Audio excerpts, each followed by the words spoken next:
Cockroach Janata party എന്ന് പറയുന്ന movement India വിരുദ്ധരുടെ ഒരു നിലപാടാണോ? അത് ഇന്ത്യ വിരുദ്ധ ഫണ്ടിൽ പ്രവർത്തിക്കുന്ന മറ്റൊരു പുതിയ ടൂളാണോ? ടൂൾ കിറ്റുകളുടെ ഒരു ഓർഗനൈസേഷൻ ആണോ? ഇങ്ങനെയൊക്കെ ഉള്ള ഒരു ചോദ്യം ഒരുപാടായിട്ട് ഇപ്പം സോഷ്യൽ മീഡിയയിൽ നമ്മൾ കാണുന്നുണ്ട്. അപ്പം ഇതിനെയൊക്കെ പൂർണ്ണമായിട്ട് തള്ളിക്കളയാൻ പറ്റാത്ത രീതിയിൽ ഈ പാർട്ടി അല്ലെങ്കിൽ ഈ ഒരു മൂവ്മെന്റ് ഇതിന്റെ നിലപാടുകൾ ഇങ്ങനെ മാറ്റുന്ന സ്ഥിതിക്ക് എനിക്ക് ഇവരെ പറ്റിയിട്ട് പറയാനുള്ള ചില കാര്യങ്ങളൊക്കെയാണ് ഈ ഒരു വീഡിയോയിൽ പറയാനായിട്ട് ഞാൻ ഉദ്ദേശിച്ചിട്ടുള്ളത് കേട്ടോ. ഇതിനകത്ത് ആദ്യത്തെ ഒരു കാര്യം, ഈ ഒരു ടോപ്പിക്കിലോട്ട് കടക്കുന്നതിന് മുമ്പ് നമ്മൾ ചിന്തിക്കേണ്ടുന്ന ഒരു കാര്യം എന്ന് പറയുന്നത്, ഇന്ത്യ എന്ന് പറയുന്ന രാജ്യത്ത് നിലവിലൊരു കലാപം ഉണ്ടാവേണ്ടതും ആ കലാപത്തിലൂടെ ഇവിടുത്തെ മൊത്തം സിസ്റ്റം, അതിപ്പോൾ ഭരണമാവട്ടെ സമ്പദ് വ്യവസ്ഥയാവട്ടെ, ഇതൊക്കെ നശിക്കേണ്ടതും കുറേ ഇന്ത്യ വിരുദ്ധരായിട്ടുള്ള ഇവിടെ അകത്തും പുറത്തുമുള്ള ഒത്തിരി ആളുകളുടെ ചില ആവശ്യമാണ്. എന്തുകൊണ്ട് എന്ന് ചോദിച്ചിട്ടുണ്ടെങ്കിൽ, ഇപ്പം ഇന്ത്യ ഭരിക്കുന്ന ഒരു ഭരണകൂടം എന്തൊക്കെ പോരായ്മകൾ അവർക്കുണ്ടെങ്കിലും നാഷണലിസ്റ്റിക് ആയിട്ട് ചിന്തിക്കുന്ന, രാജ്യം വളരണം, രാജ്യത്ത് ഡെവലപ്മെന്റ് ഉണ്ടാവണം, ഇവിടെ സംരംഭങ്ങൾ ഉണ്ടാകണം എന്ന് ചിന്തിക്കുന്ന ഒരു ഭരണകൂടമാണ്. അപ്പം ഈ ഭരണകൂടത്തിന്റെ നേതൃത്വത്തിൽ ഇന്ത്യ കുറച്ചുകൂടെ വർഷങ്ങളിൽ മുന്നോട്ട് പോയാൽ അത് ബാധിക്കാൻ പോകുന്നത് മറ്റ് ചില രാജ്യങ്ങളുടെ സമ്പദ് വ്യവസ്ഥേനെയും അവിടുത്തെ ചില കോർപ്പറേറ്റ് ഭീമന്മാരെയൊക്കെയാണ്. അപ്പോൾ അവരുടെ ഒരു ആവശ്യമാണ് ഇന്ത്യ ഇച്ചിരി തകർന്ന തരിപ്പണമായിട്ട് നിൽക്കുക എന്നൊക്കെ പറയുന്നത്. അപ്പം അങ്ങനത്തെ ഒരു അവസ്ഥ ഉള്ളപ്പോൾ അതിനു വേണ്ടിയിട്ട് അവർ കർഷക കലാപം തൊട്ട് ഒരുപാട് കലാപങ്ങൾ നമ്മുടെ രാജ്യത്ത് നടത്താൻ ശ്രമിച്ചിട്ടുള്ളപ്പം പുതിയ പുതിയ ടൂളുകളുമായിട്ട് അവർ വരാൻ ശ്രമിച്ചുകൊണ്ടേ ഇരിക്കുമെന്നുള്ളത് നമുക്ക് മനസ്സിലായിട്ടുള്ള ഒരു കാര്യമാണ്. നമ്മൾ ഇന്നാളും കൂടെ കുറേ വിഘടനവാദികളെ നമ്മുടെ രാജ്യത്ത് നിന്ന് പിടിച്ചതാണ്. അപ്പോൾ അതവിടെ ഒരു സ്ഥലത്ത് നിൽക്കട്ടെ. ആൻഡ് ഇപ്പം ലോകം കടന്നു പോയിക്കൊണ്ടിരിക്കുന്നത് വളരെ വൾണറബിൾ ആയിട്ടുള്ള ഒരു സിറ്റുവേഷനിൽ കൂടിയാണ്. പല ഭാഗങ്ങളിൽ യുദ്ധമുണ്ടാകുന്നു. യുദ്ധത്തിൻ്റെ ഭാഗമായിട്ട് ഓയിൽ പ്രൈസ് പോലെയുള്ള കാര്യങ്ങൾ വല്ലാണ്ട് കൂടുന്നു. ഇന്ത്യ പോലത്തെ ഒരു രാജ്യം എത്രയൊക്കെ അതിനെ പിടിച്ചു നിർത്താൻ ശ്രമിച്ചാലും 90% നമ്മൾ നമ്മുടെ ഇന്ധനങ്ങൾ പുറത്തുനിന്ന് കൊണ്ടുവരികയാണ് ചെയ്യുന്നത്. അപ്പോൾ സ്വാഭാവികമായിട്ടും ഈ വിലക്കയറ്റം നമ്മളെ ബാധിക്കാൻ സാധ്യതയുണ്ട്. അപ്പം ഇങ്ങനെയുള്ളൊരു വൾണറബിൾ സിറ്റുവേഷനിൽ ഈ രാജ്യം നിൽക്കുമ്പം എത്രയൊക്കെ കണ്ട് തന്നെ ഈ ഒരു അവസ്ഥ മനസ്സിലായാലും, എത്രയൊക്കെ കണ്ട് തന്നെ ഇതിൻ്റെ ഒരു സത്യാവസ്ഥ അവിടെയൊക്കെ നടക്കുന്ന യുദ്ധമാണെന്ന് മനസ്സിലാക്കിയാലും ചില ജനങ്ങൾക്ക് ഫ്രസ്ട്രേഷൻ ഉണ്ടാകാനുള്ളൊരു സാധ്യതയുണ്ട്. അതിനെ മുതലെടുത്താൽ ഇവിടെ പെട്ടെന്നൊരു കലാപം സൃഷ്ടിക്കാം എന്നുള്ളത് ഈ രാജ്യവിരുദ്ധരായിട്ടുള്ള രാജ്യദ്രോഹികളായിട്ടുള്ള ഒരുപാട് ആളുകൾക്ക് അറിയാവുന്നതുമാണ്. ഈ രണ്ട് വശങ്ങൾ ഒരു സൈഡിൽ പുറത്ത് നിൽക്കുമ്പോഴാണ് കോക്രോച്ച് ജനതാ പാർട്ടി എന്നൊക്കെ പറയുന്ന ഒരു പുതിയ പാർട്ടി അല്ലെങ്കിൽ ഒരു പുതിയ മൂവ്മെന്റ് ഇന്ത്യയിൽ ഉണ്ടാവുന്നത്. ഇനി ഇവരുടെ ചില നിലപാടുകളെ കുറിച്ചിട്ട് നമുക്കൊന്ന് നോക്കാം.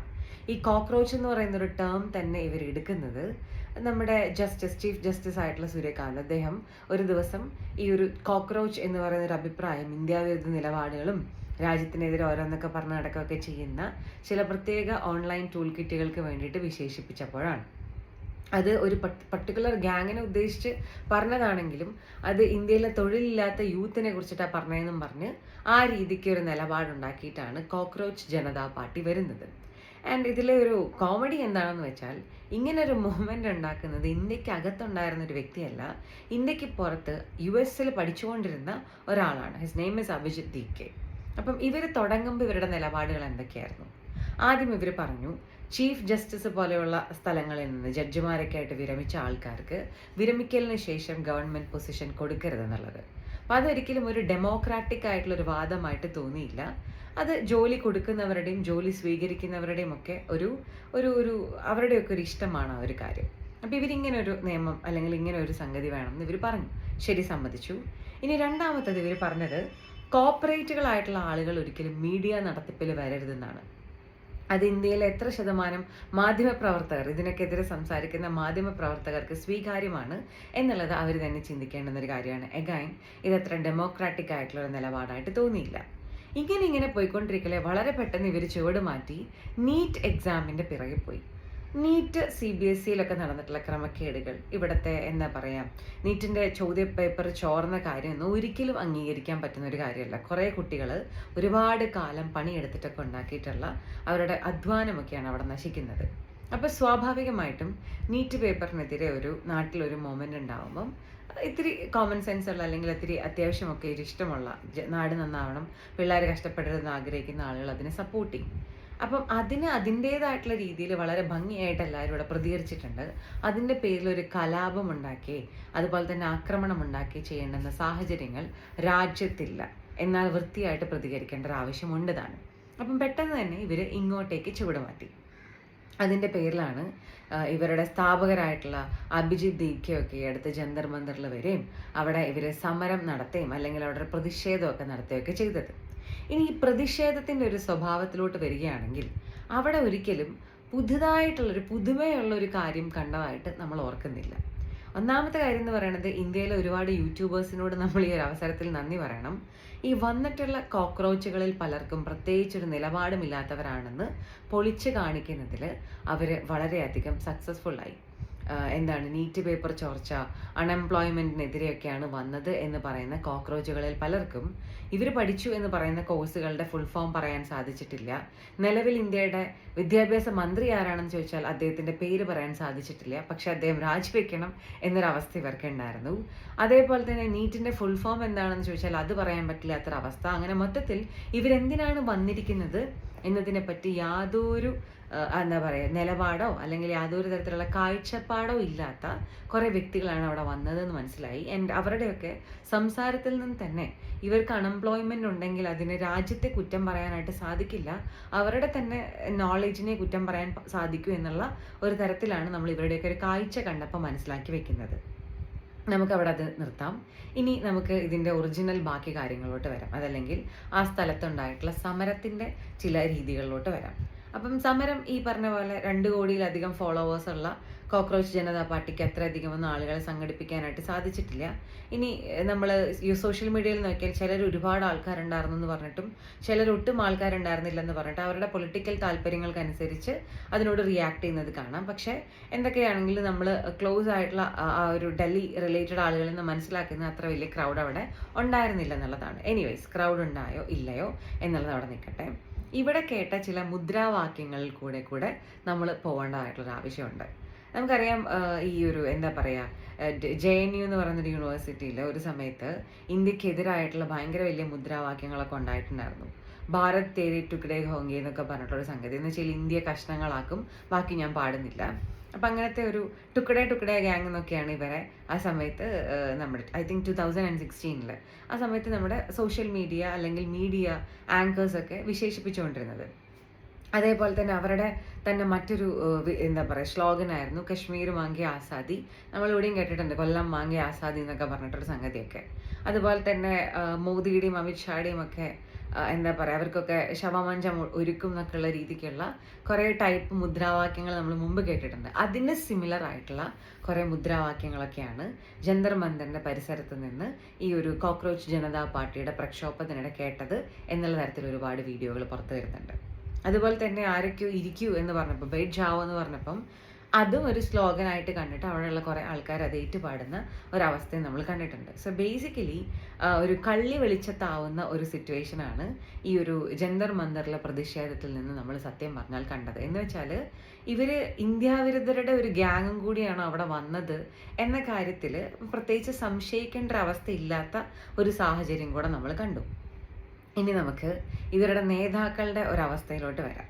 അപ്പം ഇതിൻ്റെ വക്താക്കൾ ഇവർ ആദ്യം സത്യം പറഞ്ഞാൽ ഉദ്ദേശിച്ചത് പെട്ടെന്നൊരു ജന്തർ മന്ദറിൽ ഒരു പ്രതിഷേധം ഉണ്ടാക്കാം എന്ന് കരുതി ഇവർ 7 ദിവസം മുമ്പ് തന്നെ ഡൽഹി പോലീസിൻ്റെ പെർമിഷൻ ഒന്നും ഇല്ലാണ്ട് അവിടെ ഒരു പ്രതിഷേധം ഒരുക്കാനായിട്ട് വന്നു. പക്ഷെ അറിയാം ഓൾറെഡി 7 ദിവസം മുമ്പ് എടുത്തില്ല എന്നാണെങ്കിൽ സമ്മതിക്കില്ല പ്രതിഷേധിക്കാനായിട്ട്. അപ്പോൾ അവിടെ ഒരു കലാപം ഉണ്ടാക്കുക, അങ്ങനെ ഞങ്ങളുടെ പ്രതിഷേധ സമരം തടഞ്ഞു എന്നുള്ള രീതിക്ക് ഒരു പ്രശ്നം ഉണ്ടാക്കുക, പ്രക്ഷോഭം ഉണ്ടാക്കുക എന്നുള്ളതൊക്കെ ആയിരുന്നു ഇവരുടെ ഒരാഗ്രഹം. പക്ഷെ അതിന് കേന്ദ്ര ആഭ്യന്തര മന്ത്രാലയത്തിൻ്റെ നേരിട്ട് ഇടപെടലുള്ള ഡൽഹി പോലീസ് തുടക്കത്തിലേ ചെക്ക് വെച്ചു. അഭിജിത്ത് ദീപ്കയൊക്കെ എയർപോർട്ടിൽ വന്നപ്പോൾ തന്നെ ഇവർക്ക് പ്രതിഷേധിക്കാനുള്ള അനുമതി കൊടുത്തു. അപ്പോൾ ഇവർക്ക് കലാപം ഉണ്ടാക്കാനുള്ള ആ ഒരു ശ്രമത്തിന് ആദ്യം തന്നെ ചെക്ക് വെച്ചു. പിന്നെ അത്യാവശ്യം നല്ല രീതിയിലുള്ള ഒരു പോലീസിൻ്റെ ഒരു ഇൻവോൾവ്മെൻറ്റോട് കൂടിയിട്ടാണ് ഈ ഒരു പ്രതിഷേധ സമരം അവിടെ നടന്നത്. ഇനി സമരത്തിന് വന്ന നേതാക്കളുടെ അവസ്ഥ എന്താണെന്ന് വെച്ചാൽ, ഡൽഹിയിൽ ഇപ്പോൾ അത്യാവശ്യം നല്ല ചൂടുണ്ടെന്ന് തോന്നുന്നു. ഇതിൽ അഭിജിത്ത് ദീപ്കയ്ക്ക് കുറച്ച് നേരം കഴിഞ്ഞപ്പോൾ അദ്ദേഹം കുഴഞ്ഞു വീഴുന്നൊരവസ്ഥ ഉണ്ടാവുകയും AC കാറിൽ ഫ്രണ്ടിലിരുന്ന് വീട്ടിലോട്ട് പോകേണ്ട അവസ്ഥ ഉണ്ടാവുകയും ചെയ്തു. അപ്പോൾ തൽക്കാലം പ്രതിഷേധം ഒന്ന് നിർത്തിവെച്ചിട്ട് പിന്നെ പ്രതിഷേധിക്കാമെന്ന് പറഞ്ഞിട്ട് ആ വ്യക്തി പോകുന്ന കാഴ്ച നമ്മൾ കണ്ടു. ഇനി ഇതിൻ്റെ മറ്റ് വക്താക്കളിൽ ചില ആൾക്കാരിലൊന്നായിട്ടുള്ള സൗരഭ് എന്ന് പറയുന്ന വ്യക്തി വീട്ടിൽ നിന്ന് അദ്ദേഹത്തിനെ വീശാൻ വേണ്ടിയിട്ട് ഒരു വേലക്കാരനെ കൂടെ കൊണ്ടുവന്നു എന്നുള്ളൊരു കാഴ്ചയൊക്കെയാണ് പിന്നെ കണ്ടത്. അദ്ദേഹം ഈ കാറ്റൊക്കെ വീശിയിരുന്നു കൊണ്ട് ജ്യൂസ് കുടിക്കുകയും കാപ്പി കുടിക്കുകയൊക്കെ ചെയ്യുന്നൊരു സീനും അതിനോട് മറ്റുള്ള കോക്രോച്ചുകൾ പ്രതിഷേധിക്കുന്ന ഒരു സീനും അങ്ങനെ അവിടെ ചില തർക്കങ്ങൾ ഉണ്ടാകുന്ന സീനുകളൊക്കെ വീണ്ടും സോഷ്യൽ മീഡിയയിൽ നമ്മൾ കാണുന്നുണ്ട്. ഇതെല്ലാം എത്ര ശതമാനം ശരിയാണെന്ന് ചോദിച്ചാൽ, എനിവേയ്സ് ഇദ്ദേഹം കാപ്പി കുടിച്ചുകൊണ്ട് വിശറി കൊണ്ട് ഒരാളെ കൊണ്ട് വീശിക്കൊണ്ടിരുന്നു എന്നുള്ളൊരു ചിത്രം സത്യമാണെന്ന് കാണാം. മാത്രമല്ല, ഈ പറയുന്ന ഇദ്ദേഹത്തിൻ്റെ ചില പഴയ പോസ്റ്റുകൾ ഇപ്പോൾ ആളുകൾ കുത്തിപ്പൊക്കിയിട്ടുണ്ട്. എഗൈൻ ഇന്ത്യ വിരുദ്ധ നിലപാടും ഇന്ത്യനെ വിഘടിപ്പിക്കണമെന്ന ആവശ്യമൊക്കെ ആയിട്ട് നടന്നുകൊണ്ടിരുന്ന ഉമർ ഖാലിദിൻ്റെ കൂടെ അദ്ദേഹത്തിനെ സപ്പോർട്ട് ചെയ്തുകൊണ്ട് പോസ്റ്റ് ചെയ്തിട്ടുള്ള ഒരു പോസ്റ്ററൊക്കെയാണ് ഇപ്പം ആളുകൾ ഇദ്ദേഹത്തിൻ്റെ പേരിൽ, ഈ സൗരഭിൻ്റെ പേരിലുള്ള ചില പോസ്റ്റുകൾ അദ്ദേഹം ആളുകൾ കുത്തിപ്പൊക്കിക്കൊണ്ടിരുന്നത്.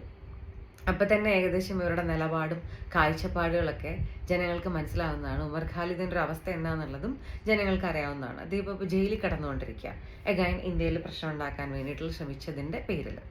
അപ്പം ഇത്തരത്തിലുള്ള ഒരുപാട് ആളുകളുടെ ഒരു ഗ്യാങ് ആണ് അവിടെ കൂടിയത് എന്നുള്ള നിലയ്ക്കും, വന്നിട്ടുള്ള കോക്രോച്ചുകൾക്ക് എന്തിനാണ് അവരവിടെ കൂടിയത് എന്നുള്ളതിനെക്കുറിച്ച് പ്രത്യേകിച്ചൊരു നിലപാടില്ല എന്നുള്ളതിൻ്റെ അവസ്ഥയ്ക്കും, ഇത് സത്യം പറഞ്ഞാൽ ഇന്ത്യയെ നന്നാക്കാനായിട്ടുള്ളൊരു മൂമെൻ്റ് അല്ല, മറിച്ച് ഇന്ത്യയെ നശിപ്പിക്കാനായിട്ടുള്ളൊരു മൂമെൻ്റ് ആണ് എന്നൊരാൾ പറയുന്നതിൽ പ്രത്യേകിച്ച് തെറ്റൊന്നും നമുക്ക് കാണാനായിട്ട് സാധിക്കില്ല.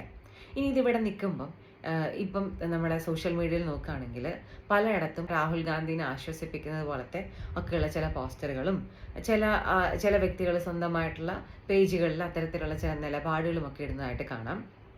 അപ്പോൾ ഇവരുടെ ഒരു പുതിയ എന്താ പറയുക സ്വിച്ചിങ് കാണുമ്പം ഇനി ഇത് പോകുന്നത് ഗ്രേറ്റ് നിക്കോബാർ പ്രോജക്റ്റിനെതിരായിട്ടാണോ എന്നും കൂടെ നമുക്ക് തോന്നേണ്ടിയിരിക്കുന്നു. കാരണം ഇനിയിപ്പം ഇന്ത്യയിൽ നടക്കാൻ പോകുന്ന ഏറ്റവും വലിയൊരു പ്രോജക്റ്റ്, ഇന്ത്യയുടെ ഡിഫൻസിന് ഏറ്റവും കൂടുതൽ സപ്പോർട്ട് കൊടുക്കാൻ പോകുന്ന, ഇന്ത്യയുടെ മുഖച്ഛായ തന്നെ മാറ്റാൻ പോകുന്ന, ഇന്ത്യക്ക് നമ്മുടെ സീ മേഖലയിൽ കടലിലൊക്കെ ഒരു ആധിപത്യം ഉണ്ടാക്കാൻ പോകുന്ന ഒരു പ്രത്യേക പ്രോജക്റ്റാണ് ഗ്രേറ്റ് നിക്കോബാർ പ്രോജക്റ്റ്. അത് എഗൈൻ വരുന്നത് ഇന്ത്യ വിരുദ്ധരായിട്ടുള്ള ഒരുപാട് ആളുകൾക്ക് സഹിക്കാൻ പറ്റുന്ന ഒരു കാര്യമല്ല. രാഹുൽ ഗാന്ധി ആണെങ്കിൽ ഓൾറെഡി ആ പ്രോജക്റ്റിനെതിരെ ഇപ്പം രംഗത്തൊക്കെ ഇറങ്ങിയിട്ടുണ്ട്. അപ്പം അദ്ദേഹത്തിനെ സപ്പോർട്ട് ചെയ്യുന്ന തരത്തിലേക്ക് കോക്രോച്ചുകൾ വീണ്ടും നീറ്റിൽ നിന്ന് സ്വിച്ച് ചെയ്യുകയാണോ എന്ന് തോന്നുന്ന തരത്തിലുള്ള ചില കുറിപ്പുകളും പോസ്റ്റുകളും ഒക്കെ നമ്മളിപ്പോൾ സോഷ്യൽ മീഡിയയിൽ കാണുന്നുണ്ട്. എഗൈൻ ഇവർ ടാർഗറ്റ് ചെയ്തുകൊണ്ടിരിക്കുന്നത് അദാനി പോലുള്ള കോർപ്പറേറ്റ് ഭീമന്മാരെയാണെന്നുള്ളൊരു കാര്യം കൂടെ നമുക്ക് ഏകദേശമൊക്കെ തോന്നി തുടങ്ങിയിട്ടുണ്ട്. അപ്പം മൊത്തത്തിൽ ഇന്ത്യയുടെ സമ്പദ് വ്യവസ്ഥയിൽ കണ്ണുവെക്കുന്ന തരത്തിലും ഇന്ത്യയുടെ മൊത്തത്തിലുള്ള ഒരു സിസ്റ്റം തകിടം മറിക്കുന്ന തരത്തിലുമൊക്കെ ആഗ്രഹവുമായിട്ട് നടക്കുന്ന ഒരു ഗ്യാങ്ങിനെയും, അതാണ് ഇവർ ഉദ്ദേശിക്കുന്നതെങ്കിൽ അങ്ങനെയുള്ള ഒരു ഗ്യാങ്ങിനെയും ഇന്ത്യ നന്നായി കാണണം. ഇത്തരത്തിലുള്ളൊരു ബുദ്ധിമുട്ടുള്ളൊരു സാഹചര്യത്തിൽ ഇന്ത്യ സർവൈവ് ചെയ്യണം. ഇവിടുത്തെ കുട്ടികൾക്കും ഇവിടെയുള്ള മുതിർന്നവർക്കൊക്കെ ഇവിടെ വർക്ക് ചെയ്യാനുള്ളൊരു സാഹചര്യം ഉണ്ടാവണം. ഇവിടെ കലാപങ്ങൾ ഇല്ലാണ്ടിരിക്കണം എന്ന് ആഗ്രഹിക്കുന്ന ആർക്കും ഈ പറയുന്ന തരത്തിലുള്ള കലാപങ്ങളോടോ അല്ലെങ്കിൽ പ്രതിഷേധങ്ങളോടോ യോജിക്കാനായിട്ട് സാധിക്കില്ല. അവർ തന്നെ പറയുന്നു അവരിപ്പോൾ ഇറക്കിയത് ഒരു ടെസ്റ്റ് ഡോസാണ്, ഇനി ഇതിലും വലിയ ഡോസുമായിട്ട് അവർ വരുന്നത്. എന്ത് ഡോസുമായിട്ട് വന്നാലും എനിക്ക് പറയാനുള്ളത്, കണ്ടുകൊണ്ടിരിക്കുന്ന ആളുകൾ ആരെങ്കിലും ഇത്തരത്തിലുള്ള മൂവ്മെൻറ്റുകളെ സപ്പോർട്ട് ചെയ്യുന്ന ആളുകളാണെങ്കിൽ, നിങ്ങൾ ആരെങ്കിലും നിങ്ങളുടെ വീട്ടിലെ മക്കൾ ആരെങ്കിലും ഇത്തരത്തിലുള്ള മൂവ്മെൻറ്റുകളെ സപ്പോർട്ട് ചെയ്യുന്ന ആളുകളാണെങ്കിൽ, ഇത് ഇന്ത്യ വിരുദ്ധതയിലോട്ട് പോകുന്നു എന്നൊരു തിരിച്ചറിവ് നിങ്ങൾക്കുണ്ടെങ്കിൽ ഇതിൽ നിന്ന് മാറി നിൽക്കുക. കാരണം നമുക്ക് at the end of the day നമ്മുടെ നാട് സ്റ്റേബിൾ ആയിട്ടിരുന്നാൽ മാത്രമേ ജീവിക്കാൻ പറ്റുള്ളൂ. ഈ നേപ്പാളിലും അതുപോലെ തന്നെ ബംഗ്ലാദേശിലൊക്കെ ഉള്ളതുപോലത്തെ ഒരു കലാപം അസ്ഥിരതയൊക്കെ ആണെങ്കിൽ ഇവിടുത്തെ ജീവിതം ശരിക്കും ഒരു ചോദ്യചിഹ്നമായിട്ട് മാറും. ആൻഡ് ഇത് പറഞ്ഞപ്പം വേറൊരു കാര്യം കൂടെ നമ്മൾ ആലോചിക്കേണ്ടതായിട്ടുണ്ട്.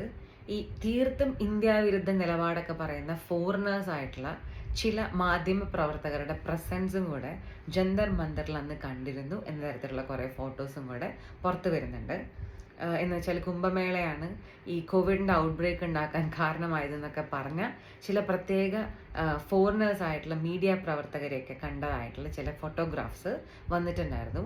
അപ്പോൾ ഇതൊക്കെ കൂടെ കാണുമ്പം ഇത് എഗൈൻ ഫോറിൻ ഫണ്ടഡ് ആയിട്ടുള്ള ഒരു സാധനമാണോ എന്ന് ആളുകൾ ചിന്തിക്കുന്നതിൽ വലിയ തെറ്റ് പറയാനായിട്ട് സാധിക്കില്ല.